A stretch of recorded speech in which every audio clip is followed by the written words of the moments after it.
Diddy's attorney used his final words to the jury to tell them that Cassie is not a victim. In fact, Mark Agnifilo kept repeating it over and over throughout his closing argument, saying that you've heard people say, Cassie is a victim, Cassie is naive. That was his tone of voice. But then he went on to say, Cassie is no joke. Cassie is no one's fool. In fact, she's his match. And he said today Cassie is living it up somewhere, sitting on $30 million. He went on to say that Cassie sued him for $30 million because she knew he had $30 million. And out of all the people involved in this trial, no one called the government. The government took it upon themselves to investigate Diddy. But he said, like Cassie, a lot of them called civil attorneys. He then went on to say, I don't know where Jane is today. She testified against him. That's a nice house that she has. I hope she's chilling in that nice house. Back to Cassie, Mark Agnifilo said a few times that Diddy and Cassie really loved each other and that their relationship was the opposite of Rico. He subtly said that it all started when they first met. She was dating a man who was 10 years older than her and that she cheated on him to be with Diddy. He then brought up Kid Cudi using his own words, saying she played him and she played Sean too. I think it's important to point out that the defense had a completely different tone and strategy during the cross-examination of Cassie. If you remember, this was week 1. She was 8.5 months pregnant. During her cross-examination, the defense would only slyly bring things up or hint at things, but today the gloves were off. Agnifilo brought up the burner phone that she bought while dating Kid Cudi, saying, woo, she bought a burner phone.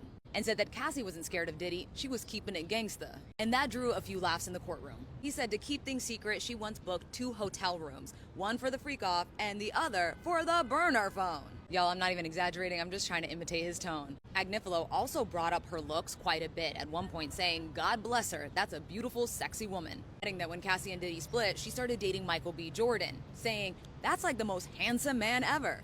And then he brought up an exchange where Mia told Cassie to leave Diddy, and Cassie said, who else am I gonna find? Jay-Z's already taken. And from what I understood, he brought that up to show what kind of caliber of men that she was going after, or the kind of level she was at. And then I noticed at that particular point that one expressive juror was smirking and nodding her head.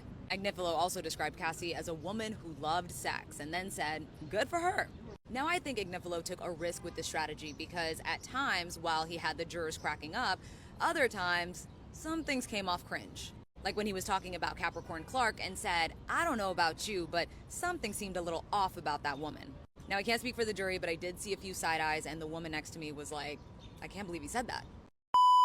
No, I know when it comes on to Cassie Ventura, there is a lot of theories. There is a lot of there are a lot of opinions. My apologies.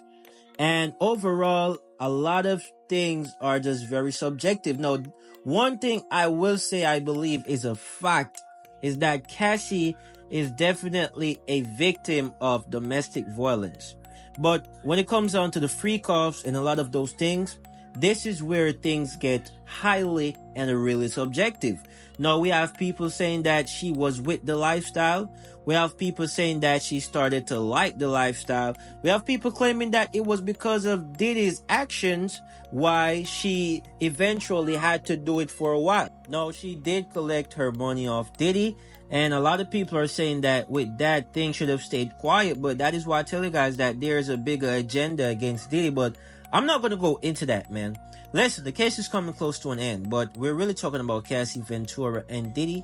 But what I really want to say is that sometimes when I look at it and I think about it, I sometimes say that she may not have been with it the whole time, but because the fear of what Diddy might do to her, because once again, she is a victim of domestic violence, right?